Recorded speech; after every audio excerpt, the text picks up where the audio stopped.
Bom, agora nós estamos gravando também a aula. Deixa eu ver como é que faz para que eu fique na tela aqui, para que vocês possam acompanhar. Só um pouquinho.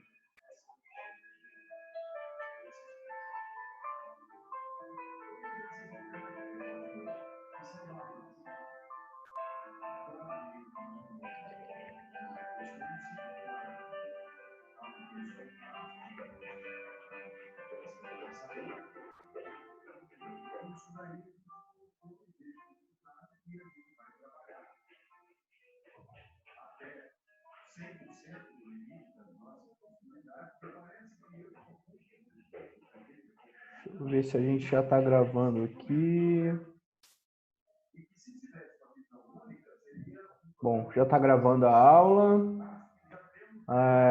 Eu vou compartilhar a minha tela com vocês.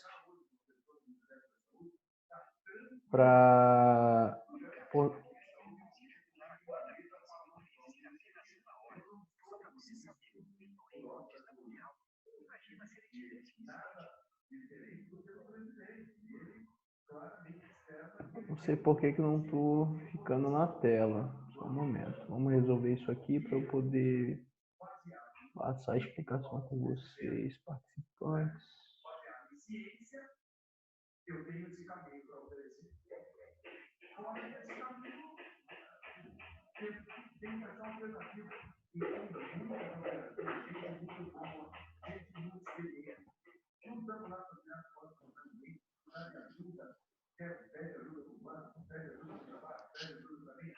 Pronto, agora eu acho que vai dar certo.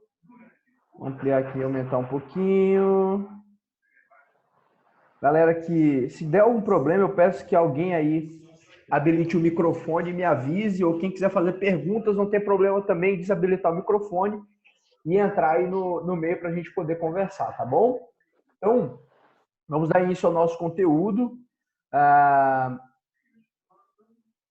Eu vou só falar para vocês um pouquinho sobre o que nós já vimos. Eu separei, ó, eu fiz um PDF, depois eu vou aqui compartilhar com vocês, não só sobre o tema de hoje, que a gente vai introduzir, mas também sobre o restante que a gente já trabalhou. Então, o tema anterior que nós trabalhamos foi a escada Poultiana, e nós falamos sobre o plano de existência e validade. Ficou faltando eu falar com vocês sobre o tema plano de eficácia dos contratos. Então, só para a gente voltar um pouquinho aqui, ó, vocês podem acompanhar comigo, deixa eu confirmar aqui, destaque. A gente tem aqui plano de existência do negócio jurídico, na verdade, não do negócio jurídico, agora especialmente do contrato. Eu não preenchi essa parte aqui, mas aí vocês podem preencher aqui, ó, plano de existência, um negócio jurídico, não surge do nada, exigindo-se para que seja considerado como tal o atendimento a certos requisitos mínimos. Então, vocês viram que a gente tem... Vou melhorar aqui. Nós temos agentes, manifestação de vontade, objeto e forma. Isso aí vocês vão ter que preencher, porque nós já falamos, né? Nós tivemos uma aula que falou sobre isso. Então, depois, no material de vocês podem utilizar, imprimir o PDF ou conseguir preencher a partir disso aí, tá bom? Então, muita atenção, que nós falamos sobre isso. E aí, o segundo tópico que nós falamos dentro da escada Poultiana, plano de validade. Para que o negócio jurídico produza efeitos, possibilitando a aquisição, modificação e extinção de direitos, deve preencher certos requisitos apresentados como de sua validade. E atenção, pessoal, que quando eu me refiro ao plano de existência, eu falo sobre elementos de existência. Quando eu falo no plano de validade, eu falo sobre os requisitos de eu falo sobre os requisitos de validade. Então, aqui nós estamos dentro da ideia de requisitos de validade do negócio jurídico. Então, nós fizemos a proposta de que vocês analisassem a partir dessa ótica, agrupando os requisitos de validade em requisitos subjetivos, objetivos e formais. Eu alertei para vocês na última aula que nem todos os autores eles agrupam dessa maneira, mas todos eles reconhecem esses requisitos. Então, quando eu falo dos requisitos subjetivos, quando eu falo dos requisitos subjetivos, quando eu falo dos requisitos, admite todo mundo.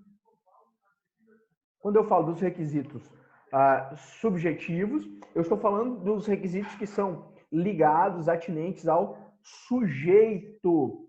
E aí, eu me refiro a 3.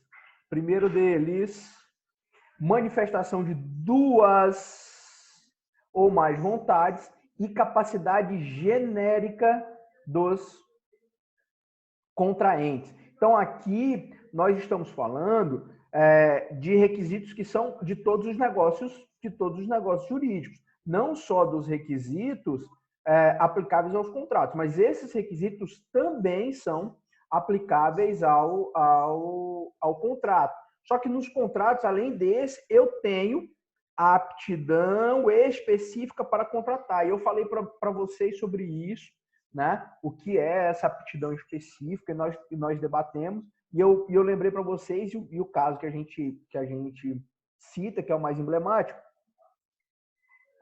é a capacidade que o proprietário tem de alienar a coisa, de dispor da coisa. Então, o locador ele não possui capacidade na aptidão específica para contratar no que pertine à aptidão específica para realizar o contrato de venda do imóvel a qual ele ocupa. Mas ele pode, por exemplo, sublocar. Então, quando nós falamos em aptidão específica como requisito subjetivo de validade, nós estamos falando de condições específicas, de condições especiais que as pessoas precisam ter para realizar determinado tipo de contrato. Então, muita atenção com relação a isso. E o último que nós falamos é o consentimento.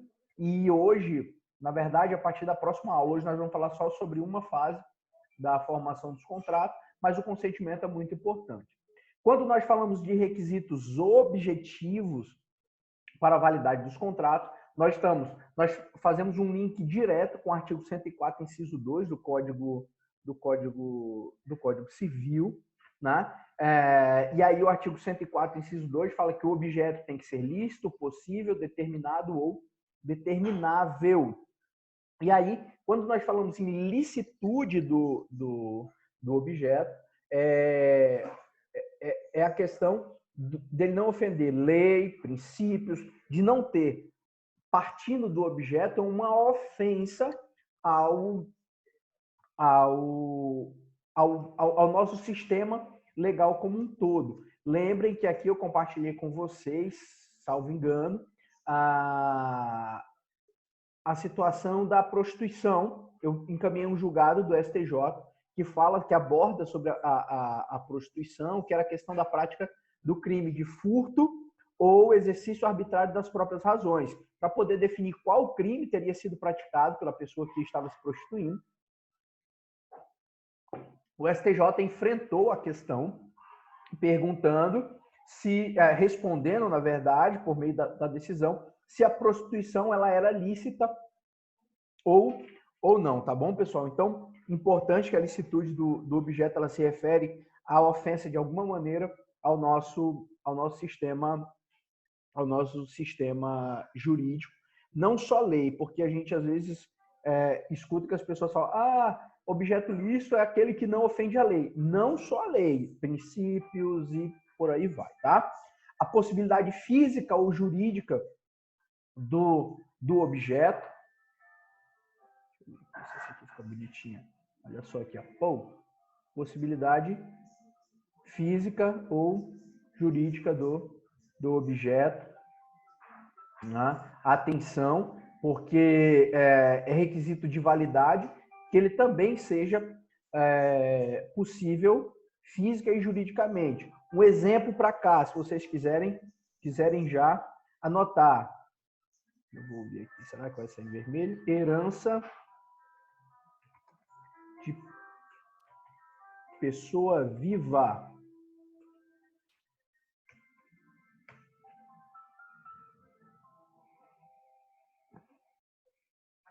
Quando nós falamos sobre possibilidade jurídica, herança de pessoa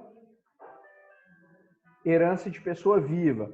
Olha só, se você é herdeiro, em tese, quando o seu ascendente falecer, você poderá herdar o bem que ele deixar para você. Então, imaginemos que a pessoa, já prevendo isso, ele disse, olha, meu pai tem uma casa, quando ele falecer, essa casa vai ser destinada a mim, eu quero já vender essa casa para o Chiquinho. Pessoal, atenção, não pode. Apesar de fisicamente a casa existir, ou seja, não seria uma impossibilidade física, a lei veda expressamente que se faça qualquer tipo de negócio com herança de pessoa viva, tá bom? Então aqui nós estamos diante de uma impossibilidade jurídica. E a outra situação é a determinação do objeto. Quando nós falamos determinação do objeto, nós não estamos falando da coisa certa ou incerta, porque nós estudamos ano passado, quando nós falamos sobre direito às obrigações, que eu tenho a possibilidade de realizar negócios com objetos indeterminados. Mas lembra, quando nós falamos de determinação do objeto, nós estamos falando daquela determinação mínima. Ele pode não ser determinado agora, mas no momento da realização do contrato, eu tenho que reunir todos os elementos,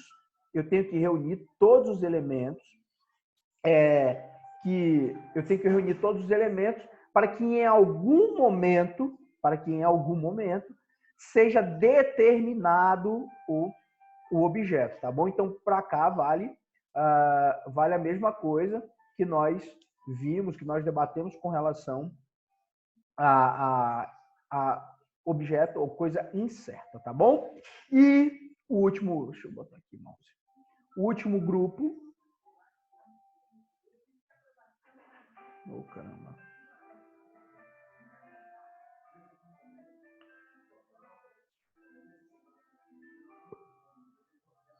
Aqui a mãozinha. Pronto.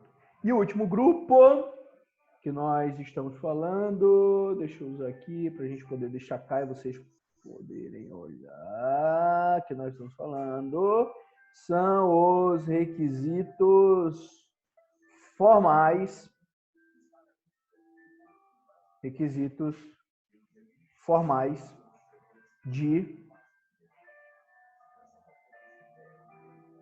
Dos contratos para validade. Então, como é que funciona? Lembra, a regra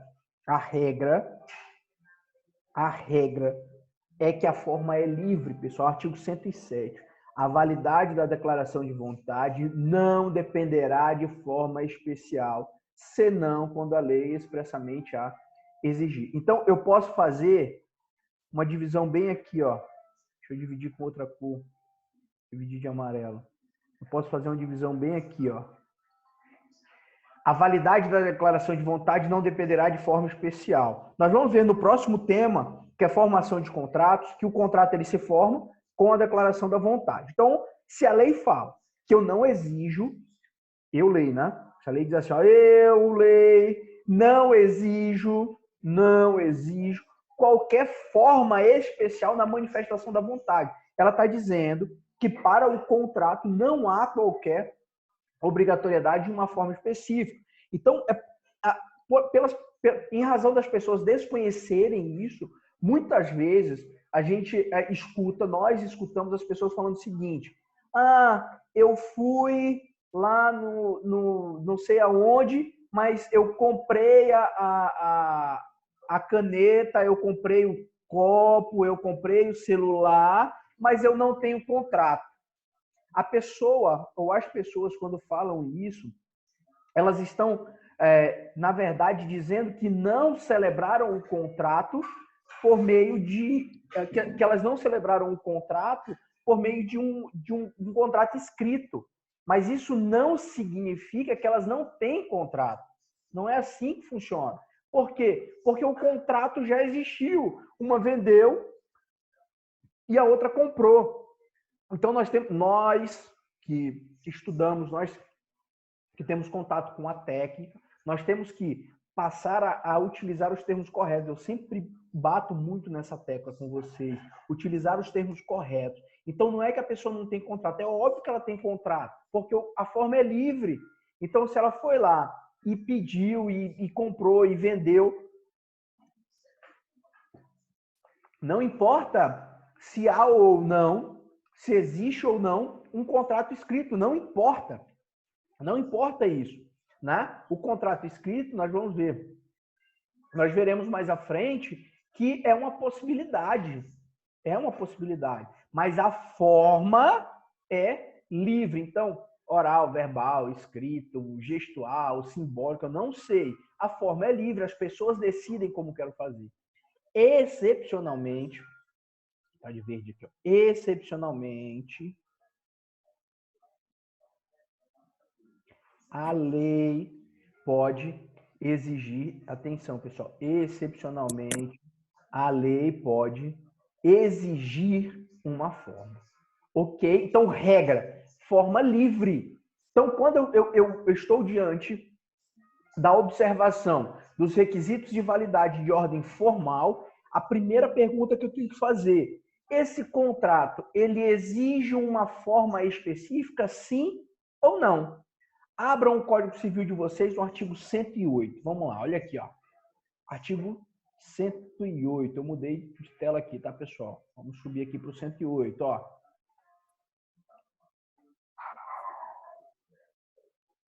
Artigo 108. Subimos um pouquinho aqui. Pá, tá aqui, achei. Artigo 108. Olha lá. Cadê? Bom. Artigo 108, achei aqui, ó. Me acompanhe.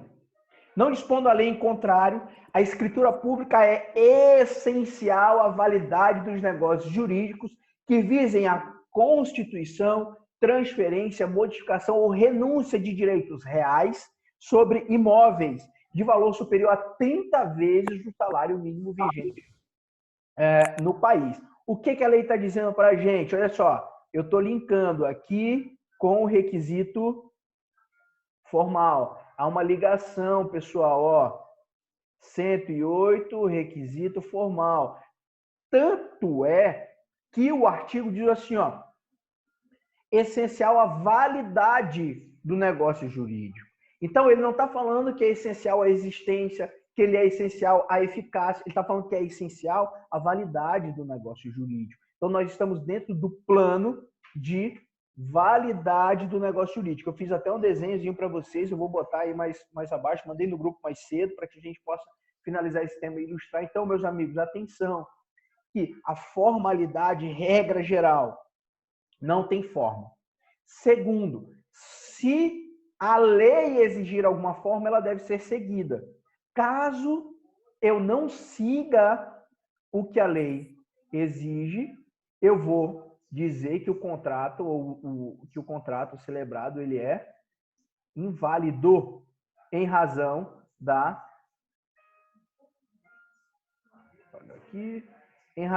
inobservância de forma exigida pela lei.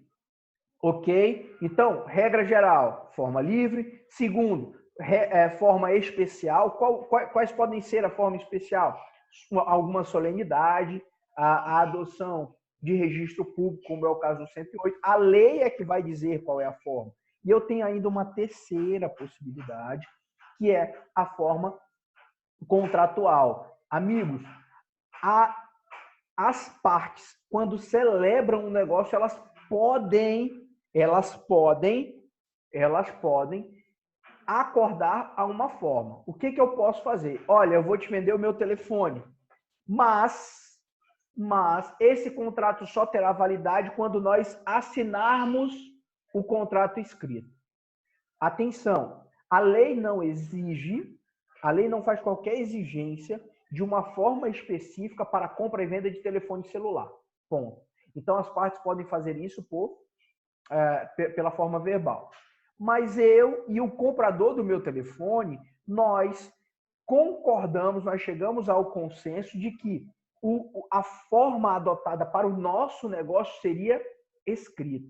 Então, muita atenção, que embora a lei não exija, as partes podem acordar a forma que será celebrado o negócio jurídico. Compreendido até aí? Ok? Alguém quiser liberar o telefone e fazer alguma pergunta aí, pessoal? O microfone. Que eu vou passar para o plano de eficácia. Só fazendo uma revisão aí para vocês. Tá ok, então? Fechou. Vamos lá. Mouse. Plano de eficácia. Aqui nós não falamos ainda, tá, pessoal? Aqui nós não falamos ainda. Eu vou direto pro desenho aqui que eu fiz para vocês. O que é que eu quis ilustrar com esse desenho aqui, ó? Olha só.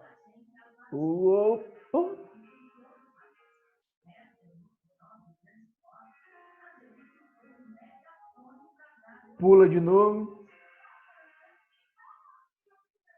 E por fim, ixi, o branco não saiu. Pula de novo. Eu tenho um sistema de escada, nós já falamos para vocês que não há adoção expressa pelo nosso código da escada pontiana, não tem um artigo dizendo assim, o Código Civil Brasileiro adota o sistema de escada pontiana.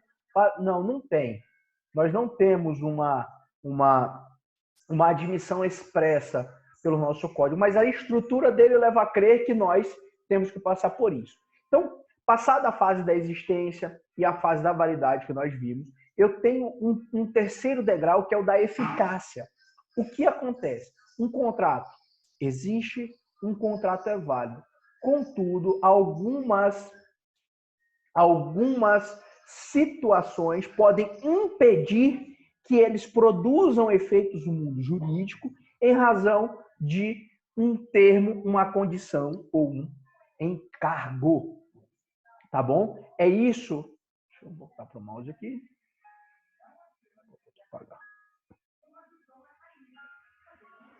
Que é o plano que nós chamamos de plano de eficácia. Ainda que o negócio jurídico existente seja considerado válido, ou seja, perfeito para o sistema que o concebeu, isso não importa em produção imediata de efeitos, pois estes podem estar limitados por elementos acidentais de declaração. Então, atenção, quando os autores se referem ao plano de eficácia, eles chamam de fatores eficaciais. Fatores de eficácia. Então, eu tenho fatores de eficácia, que pode ser uma condição, um termo, um encargo. Leonardo, o que é uma condição? Evento futuro e incerto. Pode ou não acontecer, e mais do que pode ou não pode acontecer, eu não sei quando ele pode ou não acontecer. Evento futuro e incerto, que pode, que poderá dar início à produção dos efeitos, condição suspensiva ou fazer cessá-los, condição resolutiva. Vamos lá para a condição suspensiva, né, de um contrato. Eu vendo o meu celular para o Michel por R$2.000. E nós temos 10 minutos mais, vai dar tempo de terminar e aí a gente volta. Eu vendo o meu celular para o Michel por R$2.000 quando o Palmeiras ganhar um Mundial. Quando isso vai acontecer? Não sei. Isso vai acontecer? Não sei. Né? Ou seja, o negócio está suspenso. Eu não vendo enquanto o Palmeiras não ganhar um Mundial. Eu vendo o meu celular quando chover. Evento futuro e incerto. Né? Esses exemplos são de condição suspensiva. Agora, eu tenho eventos que são chamados de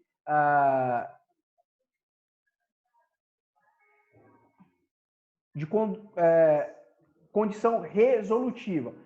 Eu estou dando aula na FAAL. Ok, o contrato está vigente. Eu digo assim, ó, FAAL, eu presto serviço para você até o dia em que o Palmeiras ganhar o Mundial. Ou seja, eu sou funcionário da FAAL ou presto serviço para a FAAL enquanto o Palmeiras não ganhar o Mundial. Quando ele ganhar o Mundial, acabou. Condição resolutiva, resolve-se o contrato. Ele se extingue, é assim que funciona. Tá bom? Evento futuro e incerto. Mas eu posso também ter um evento futuro e certo, né? Na mesma situação, com o termo inicial ou termo final. Eu começo a prestar serviço no dia 5 de maio de 2020. Termo inicial. Eu também tenho o termo final. Eu deixo de prestar o serviço no dia 5 de maio de 2020. Então, atenção, pessoal. O termo é evento futuro e certo. Termo, geralmente, nós associamos a data. Mas pode ser assim, ó. Quando amanhecer. É o evento futuro e certo. Eu sei que vai amanhecer. Né? E eu tenho ainda uma terceira situação, que é o encargo ou modo, que é a determinação acessória acidental de negócios jurídicos gratuitos, que impõe ao beneficiário da liberalidade um ônus a ser cumprido em prol de uma liberalidade maior. O que isso quer dizer? No Brasil, por exemplo, não é possível a transmissão de bens por sucessão a animais. O que é que algumas pessoas fazem? Elas fazem uma doação com encargo. Eu quero que o meu gatinho tenha acesso aos meus bens quando eu falecer. Eu digo, olha, Francisco, eu vou doar a você 100 mil reais se quando eu falecer, você cuidar do meu gato. Enquanto você cuidar do meu gato, você pode usufruir dos rendimentos desses 100 mil reais. Isso é um encargo. Eu doei para o Francisco, os rendimentos de 100 mil reais sob o encargo de cuidar do meu gato. Ou seja, ele, enquanto usufruir dos rendimentos desses 100 mil, eu poderia dizer o seguinte, ó, você vai poder morar na minha casa enquanto cuidar do meu gato. Eu tenho uma fazenda, digamos. Eu digo, olha, eu deixo você morar na minha fazenda, ou seja, eu te empresto a minha fazenda, que também é um negócio gratuito, enquanto você cuidar dos meus animais, que é o encargo. Ok, pessoal? Então, muita atenção que o plano de eficácia ele está ligado a essas situações, ok? Nós vamos voltar, nós vamos reconectar no mesmo link quando encerrar aqui, para dúvidas, e aí nós vamos passar para a formação dos contratos, ok? Valeu, vou só parar aqui e a gente já volta.